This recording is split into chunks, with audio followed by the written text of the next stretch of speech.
예, 오늘 읽은 본문의 말씀을 가지고 하나님을 섬기는 자와 섬기지 아니하는 자의 언어라는 제목으로 함께 말씀을 나누도록 하겠습니다. 여러분 다 느끼시겠지만 지난주와는 완전히 다르게 이제 가을 날씨가 되어진 것 같습니다. 신앙생활 하기도 참 좋을 때고, 기도하기도 참 좋을 때고, 또 말씀을 읽기도 참 좋을 때고, 우리 청년들 같은 경우는 데이트하기도 참 좋은 날씨인 것 같습니다. 이 좋은 날씨를 통해서 하나님의 그 사랑을 마음껏 느끼시고, 또 여러분의 삶 가운데도 하나님의 은혜가 날마다 떠나지 아니하는 그런 산돌의 모든 성도님들과 가정 되기를 주님의 이름으로 축복합니다. 사람을 만나서 이야기를 하다 보면 참 예쁜 말을 하는 사람들이 있습니다. 그런 사람들과 이야기를 하게 되어지면 시간 가는 줄 모르고 계속 이야기가 진행되어지고, 나도 모르게 상대방이 이야기하는 그 무언가를 꼭 들어주어야 할 것만 같은 그런 사람들이 있습니다. 반대로 이야기를 하다 보면 특별한 이야기도 하지 않았는데 괜히 기분이 상하고 빨리 이 대화를 중단하고 자리를 옮겼으면 하는 그런 사람들도 있습니다. 여러분, 말에는 위로가 있고 또 말에는 원망과 또 분노를 만들어내기도 합니다. 부정적인 말은 사람을 죽이고 또 파괴하는 그런 힘이 있다고 한다면, 긍정적인 사람의 말은 사람을 살리고 세우는 그런 힘이 있는 것 같습니다. 그래서 우리 산돌교 성도님들은 누군가와 이야기를 하기 전에 꼭 이 세 가지만을 기억했으면 좋겠습니다. 첫 번째, 내가 하려고 하는 말이 사실인가? 두 번째는요, 내가 하려고 하는 말이 지금 과연 필요한 말인가? 라는 생각을 해봤으면 좋겠고, 내가 하고자 하는 말이 상대방에게 긍정적이고 또한 따뜻한 말인가라는 것을 한번 생각해 보았으면 좋겠습니다. 여러분, 사람이 동물과 다른 것 중에 하나가 바로 인간은 언어를 가지고 있는 동물이라는 것입니다.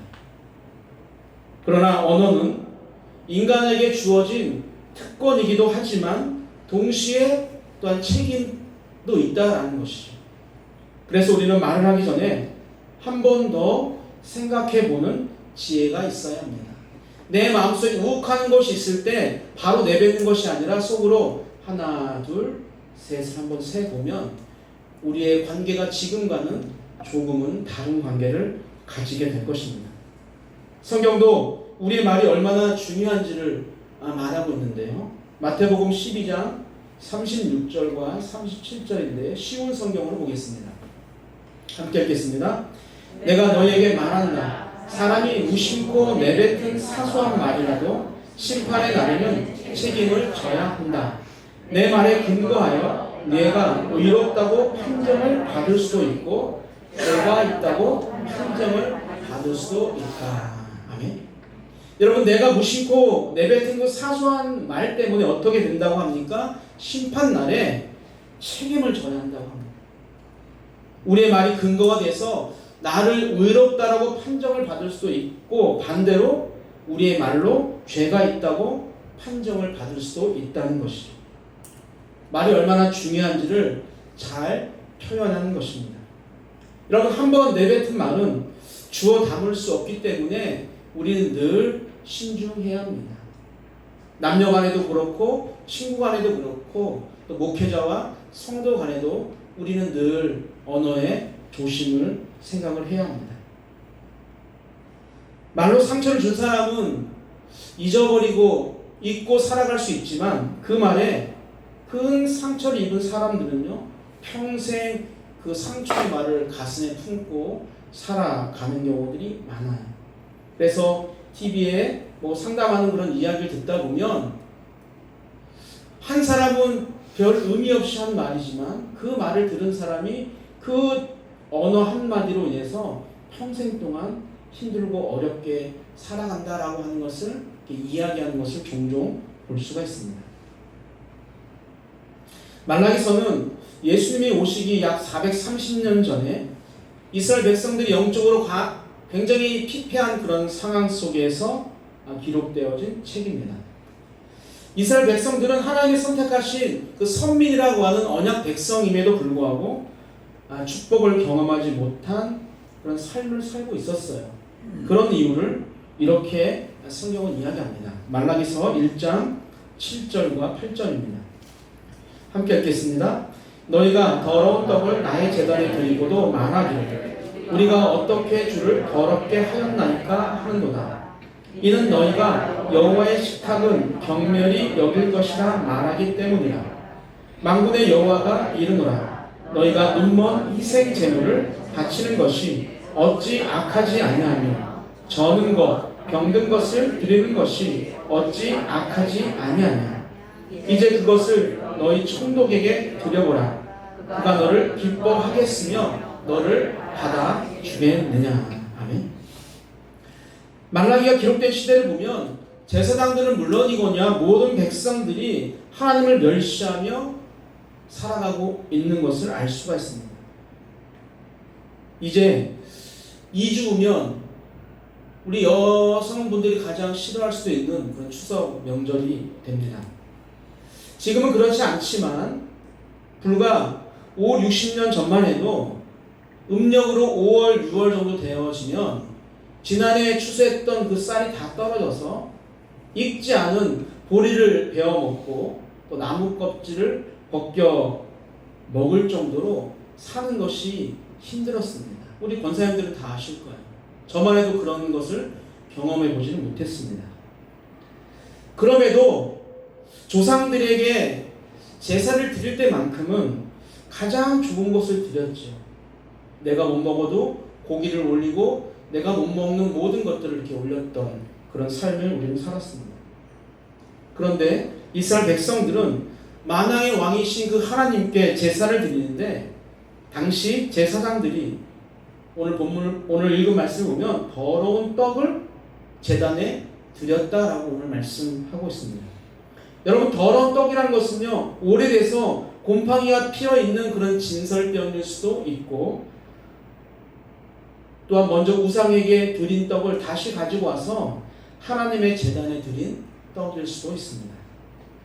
아무리 이해하려고 해도 도저히 이해할 수 없는 그런 행동을 이스라엘 백성들이 지금 하고 있는 것이죠. 제사장만 그런 것이 아니라 백성들은 눈먼 희생제물을 바쳤고 저는 것, 병든 것을 드리는 악한 행동을 했습니다. 왜 악한 행동이냐고 말씀을 드리냐면 성경은요, 눈먼 희생제물을 제단에 드릴 수 없도록 금지하고 있습니다. 신명기서를 보게 되어지면 또 저는 것도 병든 것도 율법에서 모두 금지하고 있기 때문입니다. 그럼에도 이스라엘 백성들은 지금 총독에게, 자신을 지배하고 있는 그 총독에게 조공이나 세금으로 드려도 받지 않을 것 같은 그 저는 것, 병든 것, 더러운 것을 누구에게 드린다? 하나님께 지금 드리고 있다는 것이죠. 우리가 말라기서를 다 읽지 못했지만 그 당시 백성들은 하나님을 떠나서 이방 여인들과 결혼하고 또 거짓을 밥 먹듯이 행하고 10의 1조를 도둑질했습니다. 그런 악한 행동은 그들에게서 하나님의 복을 떠나게 했습니다. 그리고 또 다른 이유를 오늘 본문이 밝히고 있는데 그것이 바로 그들의 언어 때문이라고 이야기합니다.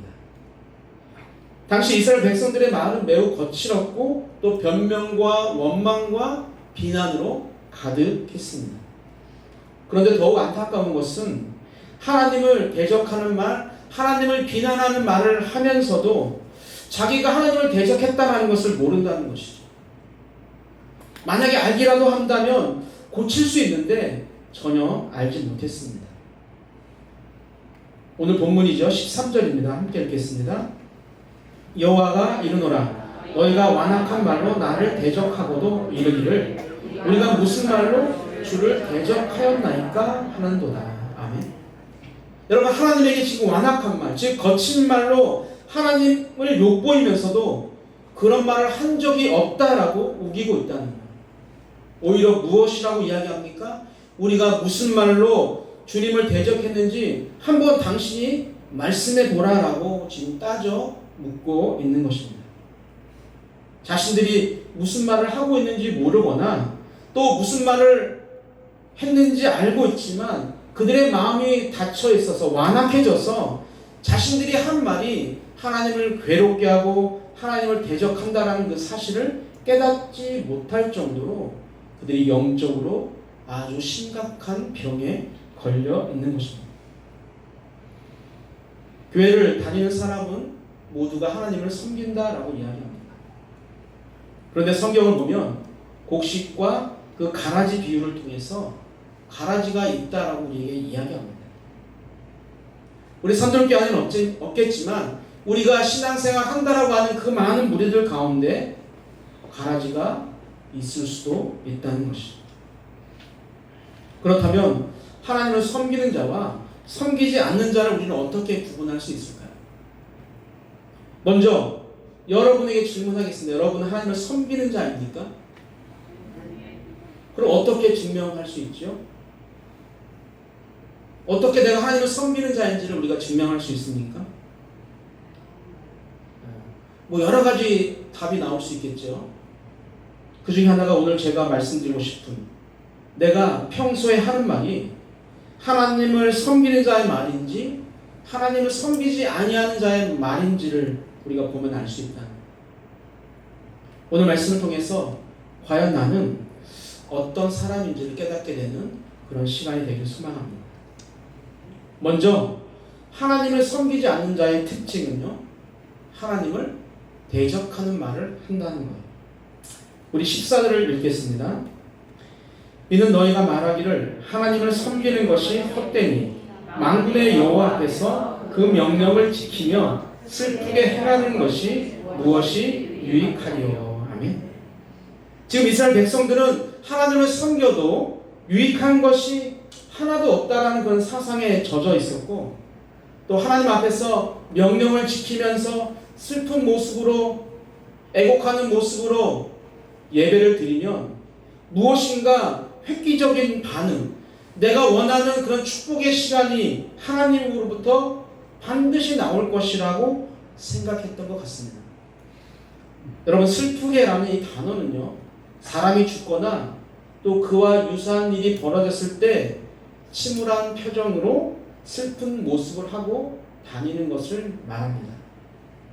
그러나 이러한 이스라엘 백성들의 행동은요, 하나님이 원하시는 것과는 달라도 너무 달랐죠.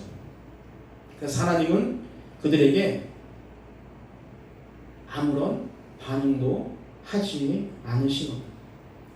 자신들의 그 슬픈 행동에도 하나님께서 아무런 반응이 없자 이스라엘 백성들은 자신의 그러한 행동이 아무런 유익이 되지 않는다라고 판단하고 그렇게 이야기를 하게 된 것입니다. 그리고 여러분, 사람에게 그런 마음이 들어오면 무엇이 보여요? 악인이 더 잘 되고 악인이 더 잘 사는 것 같지 않아요? 하나님을 믿지 않고 불의한 삶을 살아가는 자들, 세상과 타협하는 자들이 더 행복하게 살아가는 것처럼 보이지 않습니까? 지금 이스라엘 백성들 눈에도 그렇게 보이는 거예요. 그렇게 슬프게 하나님 앞에 제사를 드려도 나에게는 아무런 일이 벌어지지 않는데, 하나님을 알지 못하는 이방 사람들, 하나님을 배반하고 세상과 타협하는 사람들이 더 행복하고 더 잘 사는 것처럼 보였습니다. 그래서 이스라엘 백성들 이렇게 이야기합니다. 15절입니다. 함께 읽을까요? 지금 우리는 교만한 자가 복되다 하며 악을 행하는 자가 번성하며 하나님을 시험하는 자가 화를 면한다 하노라 하니라. 지금 이스라엘 백성들이 이야기하는 거예요. 교만한 자가 복되고 악을 행하는 자가 번성하고 하나님을 시험하는 자가 화를 면한다. 여러분, 교만이라는 단어는 단순히 자랑하거나 우쭐대는 것이 아니라 이 단어의 뜻은 하나님에 대한 신앙이 없어서 하나님을 조롱하며 대적하는 것, 그것을 지금 성경은 교만이라고 이야기합니다. 하나님을 시험하는 자라는 것은요, 하나님께서 우리가 어떠한 악한 행동을 해도 심판할 수 없다는 확신을 가지고 하나님을 조롱하는 것, 그것을 말합니다. 그런 자들이 하나님의 시험에도 화를 면한다고 호언 장담하고 있는 것이죠. 여러분, 이렇게 이스라엘 백성들이 잘못된 가치관을 갖고 세상 사람들이 하나님을 무시하며 하는 말과 아주 동일한 주장을 하게 된 것은 바로 의롭게 행하는 자들에게 주어지는 그 하나님의 축복을 그들이 경험하지 못했기 때문입니다. 그들의 삶에 하나님의 축복의 경험이 없었기 때문에 그들의 눈에는 안 믿는 자들이 더 잘 사는 것처럼, 더 행복한 것처럼 보였습니다. 그러나 우리 하나님은 그들에게 이렇게 말씀합니다. 잠언 24장 19절입니다. 읽겠습니다. 너는 해각자들로 말미암아 분을 품지 말며 악인의 형통함을 부러워하지 말라. 아멘. 그렇다면 왜 하나님께서는 악인의 형통함을 부러워하지 말라고 할까요? 시편 1편 6절입니다. 읽겠습니다. 무릇 의인들의 길은 여호와께서 인정하시나 악인들의 길은 망하리로다. 아멘. 여러분, 의인들은 하나님께서 인정하시지만 악인의 형통한, 악인의 잘 되는 것 같은 이 모든 것들은 반드시 망한다는, 반드시 끝이 있다라는 것입니다. 무엇이 그럼 인정이고 그럼 무엇이 망하는 것입니까?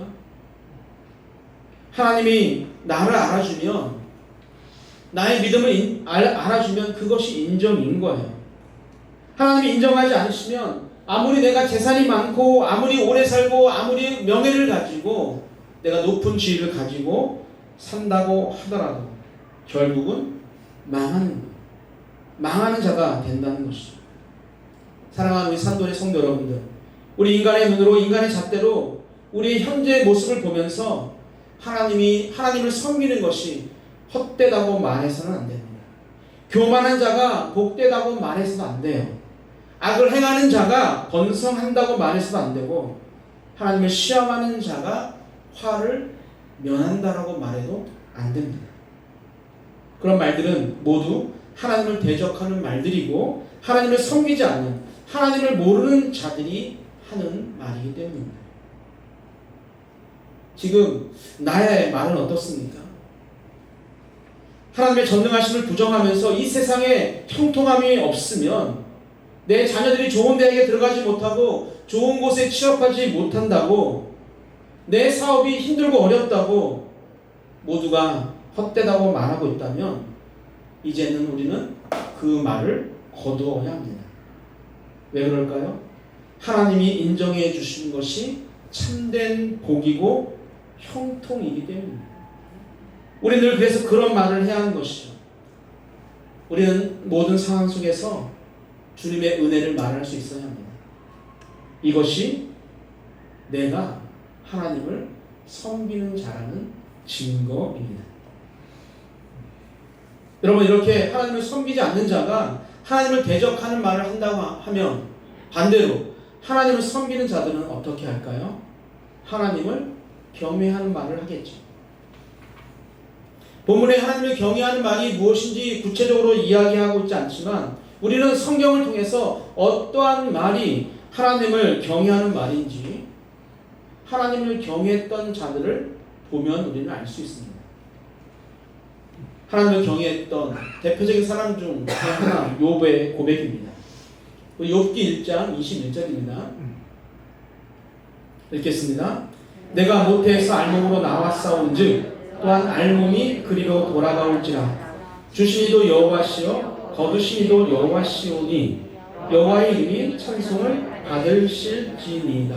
아멘. 여러분, 여호와의 이름을 찬양하는 이 욥이 하나님이 찬송받기를 원한다라고 고백하고 있는데, 하나님이 자신에게 우리가 알고 있는 엄청난 부와 엄청난 명예를 주셨을 때 한 고백이 아니라는 거예요. 사랑하는 10명의 자녀들과 또 가지고 있는 모든 그런 재산을 잃어버렸을 때, 정말 인간이 당할 수 있는 최고의 고난을 당했을 때 한 고백이 바로 21절의 고백입니다. 여러분, 처음부터 없었던 것이 아니라 가지고 있던 것을 잃으면 더 힘들지 않을까요? 그래서 우리 세상 말로 줬다 뺏는 게 더 나쁘다고 하잖아요. 아예 없으면 그 있는 것의 소중함을 모르지만 있다가 없어지면 그것의 소중함을 더 느낍니다. 무슨 말이냐면 욥은 충분히 원망할 수 있는 상황이었다는 거예요. 그런데 욥은 원망 대신 여호와의 이름이 찬송받기를 원한다라고 고백을 하고 있습니다. 이것이 바로 하나님을 경외하는 자의 언어입니다. 여러분, 바울과 실라는 점치는 귀신 들린 그 한 여종을 만났을 때 예수 그리스도의 이름으로 그 귀신을 물리치죠. 그동안 귀신 들린 그 여자가 점치는 그 수익으로 먹고 살고 있던 많은 사람들은 그 수익의 소망이 사라지자 바울과 실라를 붙잡아서 관리들에게 끌고 갑니다. 그곳에서 바울과 실라는 옷이 찢기고 많은 매를 맞은 후에 감옥에 갇혀요. 깊은 감옥에 갇힌 바울과 실라는 낭망하고 원망하고 불평하기에 딱 좋은 조건에 처해 있습니다. 하나님, 내가 당신의 말을 전하기 위해서 그 귀신 들린 자를 내 이름이 아니라 예수 그리스도의 이름으로 물리쳐서 많은 사람들에게 당신의 거룩함과 능력과 영광을 보여주었는데 왜 우리에게 이런 고난과 아픔을 주십니까? 라고 따져 물어야 할 그런 상황입니다. 그러나 바울과 실라의 행동은 달랐죠. 사도행전 16장 25절입니다. 읽겠습니다. 한밤중에 바울과 실라가 기도하고 하나님을 찬송하며 제수들이 듣더라. 아멘. 여러분, 하나님의 일을 하다가 매를 맞고 감옥에 갇힌 것도 억울하죠. 그럼에도 불구하고 오늘 말씀을 보니까 다른 제수들이 모두 들을 수 있을 정도로 하나님께 기도하고 찬양합니다. 아마도 처음에 간수들은 그 바울과 실라의 찬양과 기도 소리를 듣고서 이들이 너무 많이 맞아서 미쳤나라고 생각했을 수도 있을 것 같아요. 여러분, 찬양은 하나님을 경외하는 자가 할 수 있는 거예요. 그래서 오늘 우빈이와 민경이의 이 찬양은요, 그들이 하나님을 경외하는 자라는 고백이라고 저는 생각합니다. 그래서 찬양은 하나님을 경외하는 곡조 있는 언어입니다. 하나님을 섬기지 않는 자의 말 속에는 하나님이 나에게 해준 게 도대체 무엇이냐라고 하는 그런 피해 의식이 가득하다면 하나님을 경외하며 찬양하는 자의 그 언어 속에는 지금까지 지내온 것이 다 주님의 은혜였다라고 하는 은혜의 언어가 가득할 것입니다. 지금까지 지내온 것 주의 크신 은혜라 한이 없는 주의 사랑 어찌 이루 말하랴 자나깨나 주의 손이 항상 살펴주시고 모든 일을 주 안에서 형통하게 하시네. 아멘. 현재 옥에 갇혀있는 것이 힘들고 어렵지만 지금까지 지내온 것이 하나님의 은혜임을 알고 있는 바울과 실라는 하나님께 기도하고 찬양할 수 있었습니다. 같이 가세요. 우리도 무지갯빛 삶이 아닌 잿빛으로 물든 삶을 우리가 살아간다 할지라도 지금까지 지내온 것이 하나님의 은혜임을 믿고 나된 것은 하나님의 은혜였다라고 고백하는 우리 산돌의 모든 성도님들이 되시기를 주님의 이름으로 축복합니다. 여러분, 우리가 그렇게 이 모든 것이 다 하나님의 은혜입니다라고 고백하면 하나님은 우리를 어떻게 하실까요? 오늘 본문 16절입니다. 읽겠습니다. 그때에 여호와를 경외하는 자들이 피차에 말하매 여호와께서 그것을 분명히 들으시고 여호와를 경외하는 자와 그 이름을 존중히 여기는 자를 위하여 여호와 앞에 있는 기념책에 기록하셨느니라. 아멘. 여러분, 본문이 말하는 그때는요, 불평과 원망으로 하나님을 대적하는 말들이 가득한 그때를 말합니다. 그때에 여호와를 경외하고 여호와의 이름을 존중히 여기는 사람들이 있었습니다. 그들을 어떻게 하신다고? 그들이 말하는 그 모든 것들을 우리 하나님께서 분명히 들으시고 여호와 앞에 있는 기념책에 그들의 이름을 기록해 주신다라고 이야기합니다. 그것이 전부가 아닙니다. 우리 17절인데요. 읽겠습니다. 만군의 여호와가 이르노라. 나는 내가 정한 날에 그들을 나의 특별한 소유로 삼을 것이요 또 사람이 자기를 섬기는 아들을 아낌같이 내가 그들을 아끼리니. 아멘. 여기서 말하는 내가 정한 날은 우리가 알고 있는 것처럼 마지막 최후 심판의 날입니다. 그 심판날에 우리 하나님께서 당신을 경외하는 자들 어떻게 하신다고요?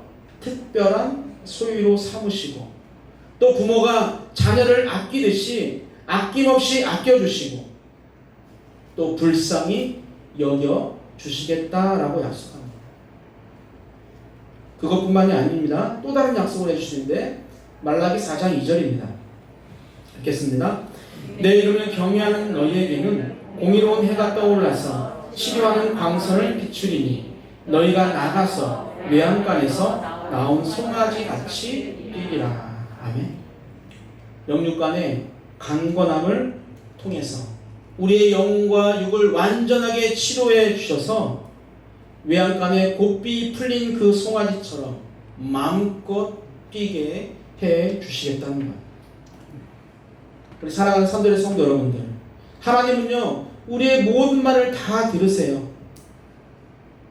농담도 들으시고 또 완악한 말도 들으세요. 뒤에서 수군대고 또 비방하는 말도 다 들으십니다. 이스라엘 백성들은 하나님을 대적하면서도 그 말이 대적하는 말인지를 몰랐습니다. 그런데 돌아보면 우리도 그러할 때가 참 많았던 것 같아요. 나도 모르는 사이에 우리가 얼마나 하나님에게 대적하는 말을 했는지 몰라요. 나의 상황을, 나의 환경을 얼마나 많이 하나님께 불평하고 원망했는지 몰라요. 야고보서 3장 10절에 보면 한 입으로 찬송과 저주가 나는 것은 마땅하지 않다라고 이야기합니다.